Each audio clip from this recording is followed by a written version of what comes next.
Les Jeux de la francophonie ont été créés en 1987 lors de la deuxième conférence des chefs d'État et de gouvernement des pays ayant le français en partage.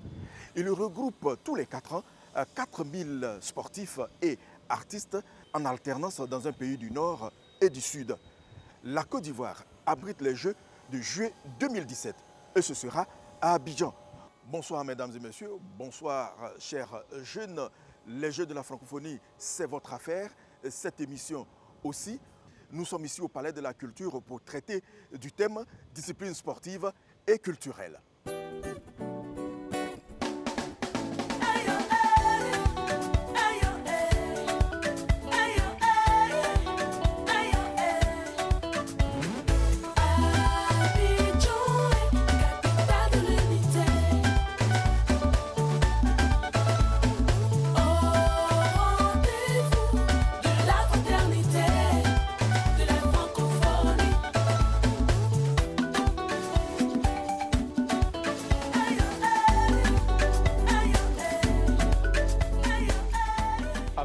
Deux invités, Salamata Sissé, coordonnatrice générale des compétitions sportives, et Yasmine Magoné, déléguée au concours culturel.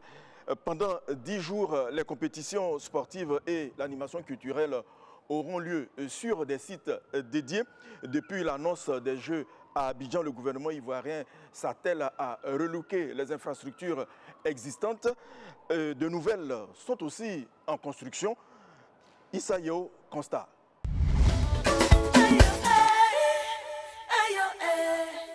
Les 8e Jeux de la francophonie sont prévus à Abidjan au mois de juillet 2017.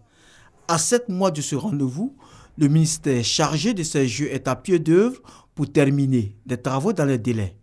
Première escale de notre visite, l'Institut national de la jeunesse et des sports, INJS à Marcory, site du village des Jeux. 33 bâtiments R+2, 2 salles de gymnase, une piste d'athlétisme et une piscine sont en construction pour permettre aux 4000 artistes, sportifs et encadreurs de vivre intensement ces Jeux. On fait des fondations, on s'arrête en dallage et les bâtiments, on vient les fixer sur les fondations déjà exécutées. Nous avons laissé tout ce qui est réseau d'assainissement, eau potable, électricité en attente. Et les bâtiments ne viennent que juste pour être posés. Il n'y a pas de réseau électrique dans les bâtiments préfabriqués. Tout est déjà fait sur le site. Nous ne faisons que les raccordements et tout le reste, c'est automatique. Pour tenir dans les délais, ingénieurs, commis et ouvriers travaillent d'arrache-pied pour livrer les travaux à temps malgré des difficultés. Le problème fondamental, critique que nous avons rencontré ici au niveau des fondations, les gros blocs de béton qui ont servi à construire le 3e pont avaient été déversés dans cette zone. Et étant donné que nous ne pouvons pas construire sur ces gros blocs de béton, on était obligé de les dessoucher pour les déverser dans un autre endroit. Nous étions obligés de creuser jusqu'à plus de 3 mètres de profondeur pour trouver le bon sol pour pouvoir ancrer nos semelles. Donc ici, nous passons en système poteau, poutre, dalle pour garantir la stabilité de notre ouvrage. Après le dallage, les bâtiments préfabriqués vont être posés. Des matériaux qui, selon les techniciens, peuvent résister aux intempéries et aux tempêtes. Chez nous, en Côte d'Ivoire, on n'a pas de tremblement de terre. En Turquie, là où on a commandé les bâtiments, ils ont des tremblements de terre. Donc, les calculs de descente des charges ont été faits en fonction de cela. Et c'est en fonction de ça qu'on a fait les fondations. Ça veut dire que ces fondations ont été surdimensionnées. Rien du tout ne peut décoller nos bâtiments qu'on va faire ici. Rien du tout. Deuxième étape de notre randonnée, Canal au Bois à Trècheville. Ce site de 2 hectares abritera un bâtiment administratif, un bâtiment hangar, une régie, des loges pour les artistes et un podium. Pour les Jeux, ce site va accueillir les spectacles de marionnettes, de jonglerie et de hip-hop. Les travaux sont réalisés à plus de 60%. Les Jeux de la francophonie 2017 auront bel et bien lieu à Abidjan et les infrastructures seront livrées à temps avant l'arrivée des premiers athlètes pour le jeu. Au parc des sports de Trècheville, une salle de tennis de table en construction donne fière allure à l'espace. Cette salle va être équipée de 12 tennis de table afin d'assurer le bon déroulement des compétitions au niveau de cette discipline. Aujourd'hui, nous sommes au niveau de la couverture. On va vous dire que ça avance vraiment très bien. On fait main et pieds pouvoir atteindre les objectifs fixés, c'est-à-dire à la rigueur fini à la fin de ce mois. La livraison de tous ces travaux est prévue pour fin février et début mars 2017. Le stade Félix Houphouët-Boigny, le stade Champrou et le palais de la culture de Térècheville vont également abriter ces Jeux. Quelle est la mission de chaque commission? Je m'adresse aux deux. D'abord, vous, Yasmine Magoné. Alors, la mission de la commission des concours culturels et activités de développement, c'est de planifier les programmes des concours culturels et des concours de création en vue d'offrir des conditions idéales d'expression de performance des différents candidats qui seront sélectionnés pour les Jeux de la francophonie. Salmata Sissé, oui. Au niveau du sport. Au niveau des compétitions sportives, c'est également planifier et mettre prendre toutes les dispositions nécessaires afin que les compétiteurs qui arriveront de tous les pays soient dans les meilleures conditions afin de nous offrir également des résultats à la hauteur de nos espérances. Alors dites-moi, est-ce que les conditions de performance idéales sont réunies? Je pense que vous le constatez avec nous. L'État de Côte d'Ivoire est en train de tout mettre en œuvre pour que nous ayons vraiment des infrastructures à la hauteur de nos Jeux. Je pense qu'après avoir terminé toutes ces infrastructures, je pense que nous pourrons dire que nous aurons de belles compétitions. Il faut y croire. On vient de voir le reportage de Issa Teyeo qui nous rassure des conditions d'exécution des travaux. Une partie de la Côte d'Ivoire, puisque c'est les entreprises, les entrepreneurs, des architectes, sont déjà en train de travailler à la mise en œuvre, à l'exécution de ce dispositif qui devra recevoir tous les compétiteurs. Donc déjà, on est rassuré que les travaux ont démarré. Les délais de livraison sont en attente. On attend toujours parce que de toute façon, quand ils seront livrés, toute la Côte d'Ivoire le verra. Les journalistes seront toujours en train de faire leur travail de diffusion de l'information. Donc je pense qu'à ce niveau, il n'y a pas de souci. Donc, aucun problème. Voilà, il faut retenir que des infrastructures existent déjà. Celles en construction aussi ont été entamées. Donc on pense que dans le temps, d'ici juillet 2017, les choses peuvent s'arranger.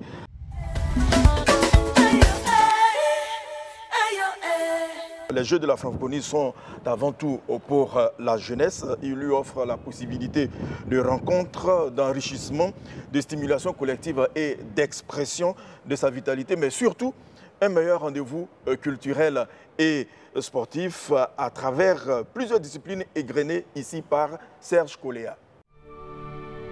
Les Jeux de la francophonie représentent une compétition multisport et des concours culturels en épreuves individuelles ou par équipe. Ils sont organisés par le Comité international des Jeux de la francophonie et le Comité national des Jeux sous l'égide de l'OIF, l'Organisation internationale de la francophonie. Au niveau des arts et de la culture, 6 disciplines sont en compétition.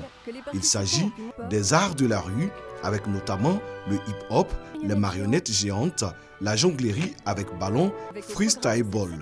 Les arts visuels, la peinture, la sculpture, la chanson, le conte avec un conteur accompagné par un musicien, la danse de création, la littérature avec comme genre la nouvelle et la photographie.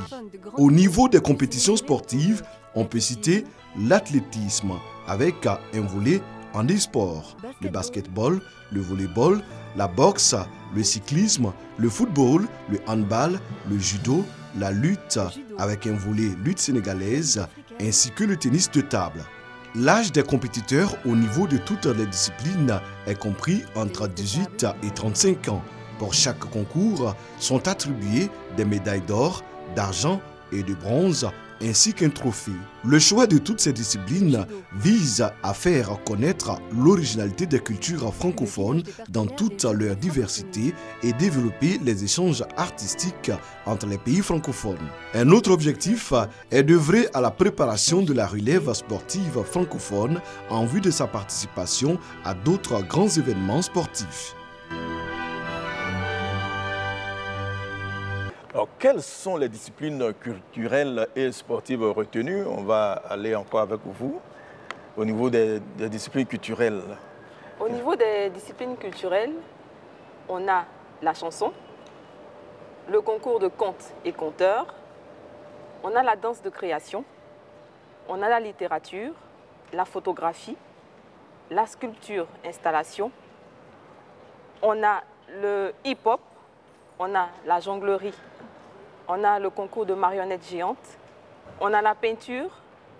Et puis au niveau des activités de développement qu'on appelle aussi les concours de création, on a le concours de création pour le développement durable et puis le concours de création numérique. La jonglerie en particulier, c'est quoi? La jonglerie, plus précisément nominée dans ce concours jonglerie avec ballon, c'est de présenter un spectacle, un petit spectacle sur un temps déterminé avec des ballons de sport, soit choisir un ballon de football ou un ballon de basket. C'est limité, les objets limités, c'est les ballons de sport. Et alors, et au niveau du sport? Au niveau du sport, nous avons 8 disciplines. L'athlétisme avec 25 épreuves. Nous avons l'athlétisme handisport également. Nous avons le basketball féminin. Nous avons le cyclisme en démonstration en hommes et en dames. Nous avons le football en hommes. Nous avons la lutte libre et la lutte africaine. Nous avons le judo en hommes et en dames également. Nous avons le tennis de table en hommes et en dames.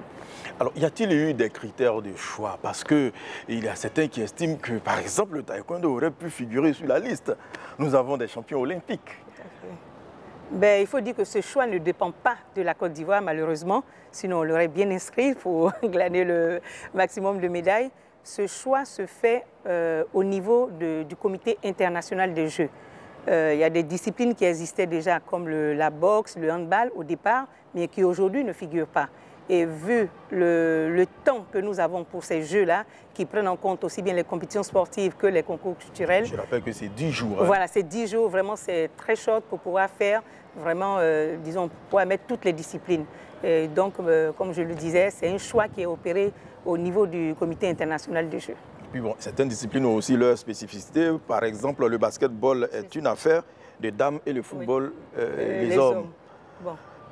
Mais, oui, il y a quelque chose à dire là-dessus. C'est juste un choix. Oui, c'est juste un choix. Mais l'athlétisme est une grande famille avec plusieurs épreuves. Vous avez parlé de 25 lesquelles? Oui. Citez-nous quelques. Il y a le 100 mètres en hommes et dames, il y a le 200 mètres, il y a les 400 mètres, les 800 mètres, le 100 mètres haies, le 110 mètres haies, les 800 mètres, le 1500 mètres, le 3000 mètres, le 3000 mètres steeple, le saut en hauteur, le saut à la perche, le saut en longueur, le triple saut, le 4x100, le 4x4, le lancer de marteau, le lancer du disque, le lancer de javelot. Bon, voilà, beaucoup, exactement. C'est riche, c'est l'athlétisme qui fait l'affaire en réalité. Exactement. Alors, il y a deux types de luttes aussi. On nous parle de lutte libre ou olympique, lutte africaine. Quelle est la différence? Ben, la différence, c'est que la lutte libre ou la lutte olympique se fait dans une salle sur des tapis, alors que la lutte africaine se fait dans une arène avec du sable. Voici un peu la différence. Et il faut dire que la lutte africaine est venue quand même de l'Afrique, hein, du Niger d'abord, avec le Sénégal. Et Dieu merci, c'est en train de prendre un peu partout. On va essayer de donner une certaine dimension justement de cette discipline qui vient de l'Afrique à travers le monde. On a parlé aussi de l'âge, on sait que c'est de 18 à 35 ans, c'est vrai, mais au niveau du sport, il y a quand même des catégories. Oui, si, parce qu'il faut dire qu'au niveau de l'athlétisme, effectivement, c'est de 18 à 35 ans, chez les hommes comme chez les femmes. Le football, c'est les moins de 20 ans. Le judo et le basketball, c'est 18 à moins de 25 ans. Au niveau de la lutte, c'est de 18 à 30 ans. Et au niveau du tennis de table, c'est de 18 à 21 ans. Et au niveau du cyclisme, pour les dames, c'est de 18 à 35 ans et les hommes de 18 à 24 ans. Donc vous voyez que ça change en fonction des disciplines et puis voilà. Est-ce le cas des disciplines culturelles? Y a-t-il des spécificités? Non. La seule spécificité qui aussi, je pense, s'applique au niveau des épreuves de sport, c'est l'âge. Le sexe ici, c'est homme-femme, toutes les disciplines, homme-femme, et l'âge 18-35 ans. Oui, ça s'adresse aux jeunes. Voilà, aux jeunes. Oui, et y a-t-il un thème précis dans lequel s'inscrivent les compétiteurs pour les concours de peinture, sculpture, photographie et littérature?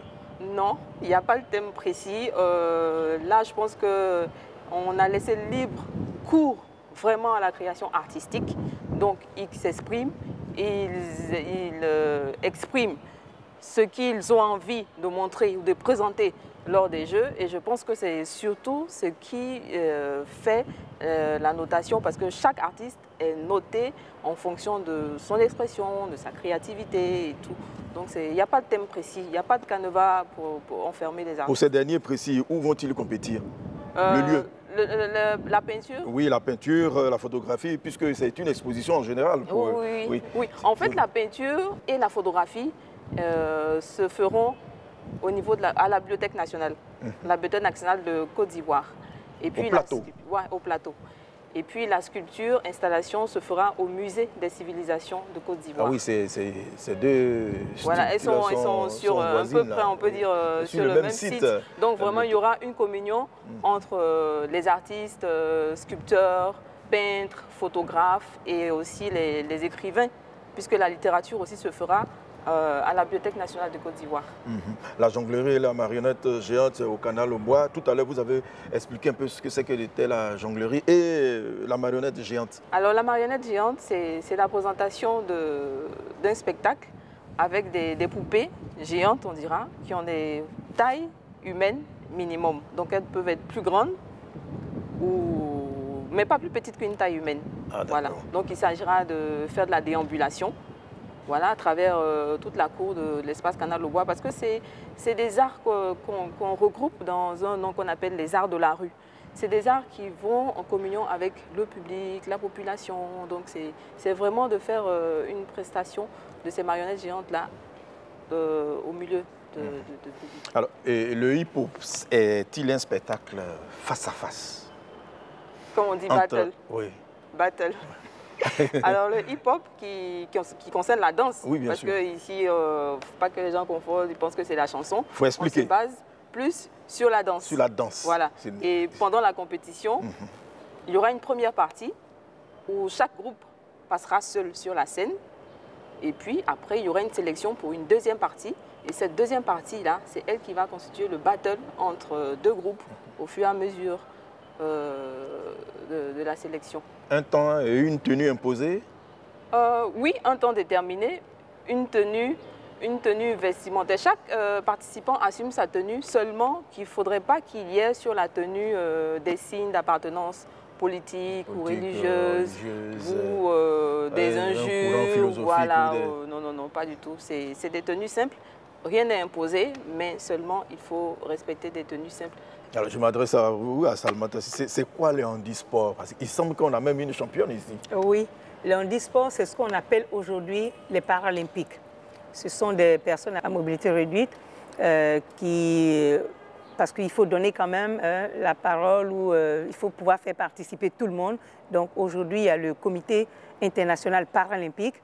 Mais le CIJF a préféré garder le mot handisport qui existait déjà, mais sinon c'est ce qu'on appelle aujourd'hui les Paralympiques.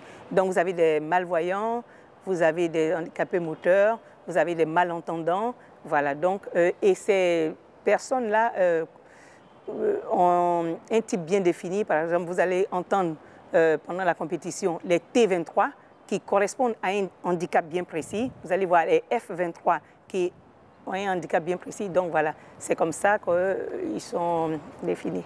Et notre championne, c'est au saut en longueur. Au saut en longueur, voilà. Quel type de musique au niveau du concours de chant? Des instruments et des groupes ou des individus pour le compte? D'abord la musique. Au niveau de la chanson, on n'a pas enfermé les artistes dans un canevas. Chaque artiste vient avec la musique de son terroir ou de la musique traditionnelle, la musique moderne. Seulement qu'au niveau de la chanson, il faut un artiste, chanteur ou un groupe de 8 personnes maximum. Et puis au niveau de la danse de création, un groupe de 2 à 10 personnes. Voilà, c'est ça les critères à respecter. Sinon au niveau de la création, chaque artiste va dans ce qui l'inspire de plus. Et puis au niveau du conte, le conte est dit en français, c'est un artiste qui vient et qui peut être accompagné éventuellement d'un musicien. Voilà. Les textes au niveau de la chanson peuvent être dits en français ou en langue nationale, seulement que quand ils sont dits en langue nationale, il faut au moins qu'il y ait 50% de langue française. Et puis ce qui est dit en langue nationale est traduit pour que le jury ou le public puisse comprendre le message qui est transmis au niveau de la chanson. Le cyclisme ne sera pas une compétition, nous a-t-on dit? Oui, il faut dire que le cycliste a fait son entrée seulement au dernier jeu à Nice. Et il a été en démonstration. Je pense que dans les années à venir, il sera peut-être positionné comme compétition. Pour l'édition de la Côte d'Ivoire, il sera encore en démonstration. Et c'est d'ailleurs pour cela que nous sommes en train de partir vers Bassam pour que les compétiteurs puissent voir un peu la beauté de notre pays, surtout de nos plages. Voilà, donc nous allons partir d'Abidjan à ça sera Abidjan, Bassam. Voilà. Juste, ce sera une Oui, ce sera de l'animation. On va faire de cette course-là vraiment une belle fête à Bassam. Un mot sur la création numérique et la création pour le développement durable. Parce que les gens ne savent pas trop, c'est un peu nouveau ça. Oui, voilà. Ils sont entrés aux Jeux lors de la 7e édition des Jeux qui se sont tenus à Nice. La création pour le développement durable ou aussi création écologique. Ce sont des créations qui présentent des projets de promotion de développement durable ou de promotion d'emplois verts. À retenir, chers jeunes, nul n'est enfermé dans un canevas. Il faut faire prévaloir la liberté de création, la dimension artistique de nos jeunes. C'est cela. La francophonie, un repère, déclare l'adjointe au maire de Nice. Au nom du maire Christian Estrosi, Mati Diouf apporte le soutien de la ville de Nice à Abidjan. Nous l'écoutons. Il va se passer en 2017, donc les Jeux de la francophonie. En ma qualité d'adjointe au maire, et je porte la voix aussi donc, de Christian Estrosi, président de la métropole Nice-Côte d'Azur, président de la région PACA et du maire Philippe Radal pour vous soutenir dans les Jeux de la francophonie.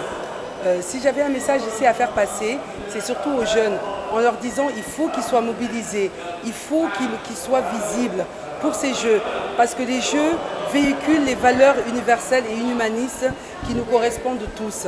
Et dans ces périodes de doute, dans ces périodes de troubles, la francophonie est un repère, et un repère plus particulièrement pour les jeunes. Ils doivent se battre pour leur liberté, pour le vivre ensemble, dans l'ensemble de la diversité donc de la population ivoirienne. J'en profite pour aussi assurer de l'entier soutien de la ville de Nice aux côtés de sa sœur jumelle Abidjan. À cet effet, dernièrement, nous avons été chaleureusement accueillis par le gouverneur Mambé. Un groupe d'experts est venu accompagner les Jeux de la francophonie. Et je suis très confiante parce que les Abidjanais et l'ensemble de la population ivoirienne est prête à accueillir ces Jeux de la francophonie qui, je n'en doute pas un seul instant, qui seront un succès total pour la Côte d'Ivoire. Vous êtes la lumière de l'Afrique francophone. Je dirais même à l'heure actuelle, vous préparez aussi les Jeux du 3e millénaire. Les jeunes sont la lumière de l'Afrique francophone. Mati Diouf les invite à se mobiliser. Comment les choses se passent en ce moment dans les communes? Je sais que vous ne faites pas partie de la commission mobilisation, mais c'est tout un groupe qui travaille pour le succès de ces Jeux. Vous avez quand même quelques informations. Oui, je sais qu'au niveau de la commission animation périphérique, il y a beaucoup d'actions qui sont menées avec les écoles, avec les communes également. Ils ont déjà fait les sélections au niveau des communes pour des délégués communaux. Je pense qu'ils doivent passer à l'animation justement de ces communes-là. Et au niveau de l'école également, parler un peu plus de la francophonie, faire connaître la francophonie et faire adhérer aussi ces jeunes-là justement à ce que nous allons faire justement pendant ces Jeux. Tout à l'heure, nous parlions de développement durable. Est-ce que, puisque c'est une nouvelle discipline, est-ce que dans le cadre de la mobilisation, on explique cela aux jeunes? Oui, on explique cela aux jeunes parce que les Jeux de la Côte d'Ivoire sont appelés e-Jeux et Jeux écologiques. Les concours de création de développement durable sont des créations qui présentent des projets innovants en faveur du développement durable et puis des emplois verts. Alors quand on dit emplois verts, c'est tous les emplois qui font référence à l'agriculture, aux services qui œuvrent en faveur de la réduction des gaz toxiques, en faveur de la restauration de la biodiversité, en faveur de la minimisation de tout ce qui est déchets, même humains et toxiques. Voilà. Et puis, création écologique. Donc après, il y a création numérique. Création numérique qui est dite aussi création numérique en performance audiovisuelle. Alors, pourquoi performance audiovisuelle? D'abord, audiovisuelle parce qu'elle fait appel au son et à l'image. Vous êtes les professionnels du son, vous savez déjà. Et puis, aux nouvelles technologies. Maintenant, performance parce que l'artiste, c'est pendant qu'il est sur scène, devant le public et devant le jury, qu'il présente sa création, qu'il fait tout ce défi de mélanger son, lumière, nouvelles technologies pour présenter une œuvre qui intègre tous ces critères de sélection au niveau de création numérique. Alors, Salamata, nos champions demeurent quand même des icônes, des modèles pour la jeunesse. Je ne parle pas seulement des champions ivoiriens, pour les autres pays également. Alors, quelle est leur implication dans les Jeux, surtout pour ceux qui sont ici à Abidjan? Nous avons déjà lancé un appel au niveau de la Conféges pour que tous les pays nous envoient leurs athlètes, disons leurs meilleurs athlètes, pour que ces jeux-là soient un peu les jeux de référence. Parce que vous savez que si aujourd'hui vous appelez quelqu'un comme, bon, je ne sais pas moi, un champion, vous prenez un champion européen que vous envoyez ici, c'est sûr que tout le monde viendra pour voir ce champion-là. Et nos jeunes, puisque c'est des jeunes qu'il s'agit aujourd'hui, il faut que ces personnes-là servent de modèle pour ces jeunes-là. Ça devrait pouvoir les inciter vraiment à venir participer à ces différentes disciplines que nous avons. C'est pour cela d'ailleurs que nous avons demandé, nous avons insisté pour qu'ils soient vraiment à ce rendez-vous-là, même si ce n'est pas pour la compétition, mais qu'ils viennent pour ne serait-ce qu'épauler ceux qui seront là afin que vraiment que ce soit... Ah oui, beaucoup sont partis des Jeux de la compétition. Exactement, c'est ça, tout à fait.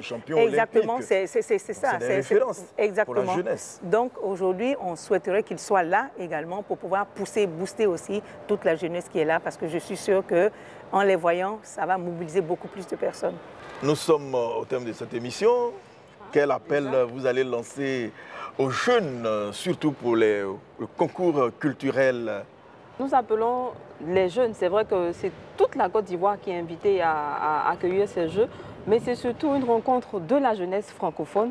Alors nous invitons tous les jeunes ivoiriens, hommes, femmes, tous ceux qui peuvent effectuer le déplacement sur tous les sites de concours, de répétitions, de rencontres de toute cette jeunesse qui viendra à Abidjan pour les Jeux de la francophonie. Nous invitons toute la jeunesse à se mobiliser, à les accueillir, à soutenir le président et tous ses responsables qui œuvrent depuis 2013 à mettre ce dispositif en place. Nous lançons vraiment un appel à toute la jeunesse de ce pays parce que nous allons recevoir vraiment tout le monde francophone chez nous. La Côte d'Ivoire est un pays qui sait recevoir et nous comptons sur notre population, toute la population ivoirienne, afin de faire de cette belle fête la meilleure de toutes. Les Jeux de la francophonie, un lieu où le dépassement de soi et la performance expriment l'excellence de la jeunesse. Les Jeux de la francophonie sont reconnus au plan international pour le haut niveau de ces épreuves sportives et culturelles. Ils servent également de tremplin vers la notoriété internationale pour des talents. Merci, mesdames, d'être venues participer à cette émission. Rendez-vous, chers téléspectateurs, chers jeunes, dans 15 jours pour un autre numéro de Cap Abidjan 2017. Bonsoir.